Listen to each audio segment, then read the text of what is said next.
খবর বাংলা। আর আমি সমীর।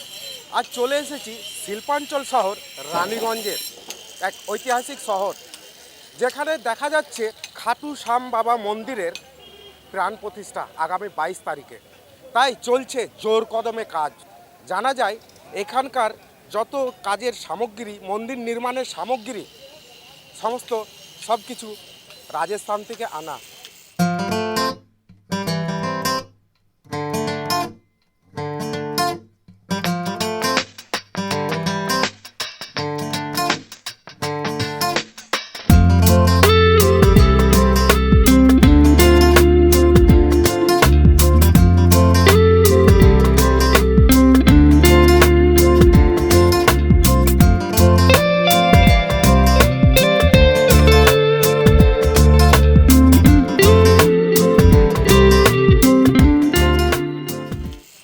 আপনারা দেখতে পাচ্ছেন কিভাবে সেই জোর কদমের কাজ চলে যাচ্ছে।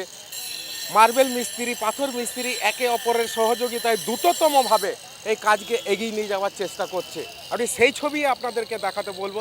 এবং আমার সামনে যে পিলার দেওয়া আছে, যে স্তম্ভ করা হয়েছে, সেটাও কিন্তু পাথরের। আপনারা সেই ছবি দেখতে পাচ্ছেন। এবং এই পাথর সেই রাজস্থানের পাথর, যাকে ট্রান্সপোর্টের মাধ্যমে আনা হয়েছে। এবং এখানকার যারা নিরাপত্তা রক্ষীরা আছেন তাদেরকেও কিন্তু ওই রাজস্থান থেকে আনা হয়েছে। আমি সেই ছবি তুলে দেখানোর চেষ্টা করব, ক্যামেরাম্যানকে অনুরোধ করব। আপনারা সেই ছবি দেখুন। আমার সামনে ঠিক আমার ডান দিকটাই ঠিক দাঁড়িয়ে আছে সেই রাজস্থানের নিরাপত্তা কর্মী, যেটাকে আপনারা সরাসরি দেখতে পাচ্ছেন। क्या नाम है आपका? शिव सिंह है मेरा नाम। कहाँ से आए? राजस्थान से। राजस्थान से यहाँ पे आप लोग का कितना टीम है? टीम है जहाँ अभी 60 आदमी आएंगे। अभी कितना है? अभी 7 आदमी है। দেখলেন আপনারা, সেই রাজস্থানের থেকে নিরাপত্তা কর্মীদেরকেও আনা হয়েছে। তাদের মধ্যে 60 জন এই টিমের মধ্যে থাকবেন, যদিও আপাতত এই মুহূর্তে আছেন 7 জন, এমনটাই জানাচ্ছেন এই নিরাপত্তা রক্ষী। আমরা এর মধ্যে তার কিছুক্ষণের মধ্যে কিন্তু এখানে ডেপুটি মেয়র অভিজিৎ ঘটক মহাশয় আসতে চলেছেন। আমরা তার সঙ্গেও কথা বলবো। আপনারা সঙ্গে থাকুন এই খবর বাংলায়। গত 22শে জানুয়ারি আমরা সাক্ষী ছিলাম সেই মহেন্দ্রক্ষণের, অযোধ্যায় সেই বহু প্রতীক্ষিত মন্দিরের, রামলালার প্রাণ প্রতিষ্ঠার। আর আগামী 22শে ফেব্রুয়ারি জাগ্রত খাটু শ্যাম বাবার প্রাণ প্রতিষ্ঠা হতে চলেছে রানীগঞ্জে। খনি অঞ্চলবাসী অত্যন্ত সৌভাগ্যের বলে মনে করছেন এই মন্দির প্রতিষ্ঠা। খাটু শ্যাম বাবার প্রাণ প্রতিষ্ঠা অনুষ্ঠানের প্রস্তুতি একেবারে শেষ পর্যায়ে। সুসজ্জিত হয়ে উঠেছে মন্দির চত্বর, চারিদিকে আলোর রসনায় ঝলমল করছে মন্দির প্রাঙ্গণ। আর এই ঐতিহাসিক মুহূর্তের সাক্ষী থাকবে পুরো শিল্পাঞ্চল শহর। বহু ভক্ত সমাগম ঘটবে এখানে, এমনকি পশ্চিমবঙ্গ ছাড়াও ভিন রাজ্য থেকে আসবেন দর্শনার্থীরা।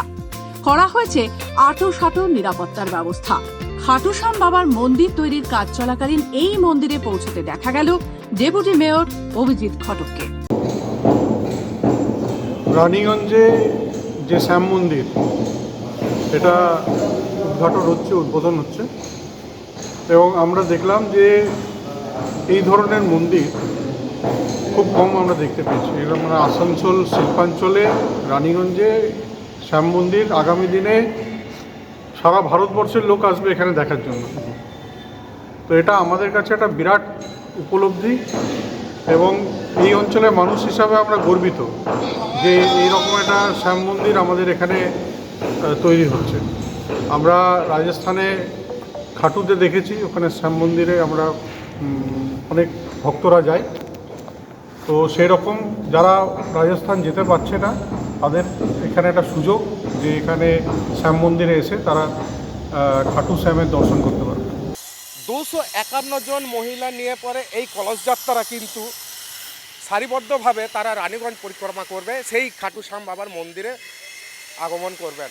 এবং আরেকটা কথা আমি আপনাদের জানাতে চাই, এই যে যেখানে কীর্তনের আয়োজন করা হয়েছে, কীর্তন কিন্তু চলবে 1100 মহিলা দ্বারা। এরকম অনেক ধরনের অনেক অনুষ্ঠান আপনারা দেখতে পাবেন এই খবর বাংলার মাধ্যমে। চোখ রাখুন এই খবর বাংলার মাধ্যমে। আপনারা আরেকটা কথা বলে দিই, এই সরাসরি সম্প্রচার কিন্তু খাটু শ্যাম বাবার প্রাণ প্রতিষ্ঠা দিবস সরাসরি সম্প্রচার দেখতে পাবেন এই খবর বাংলায়। চোখ রাখুন এই খবর বাংলায়।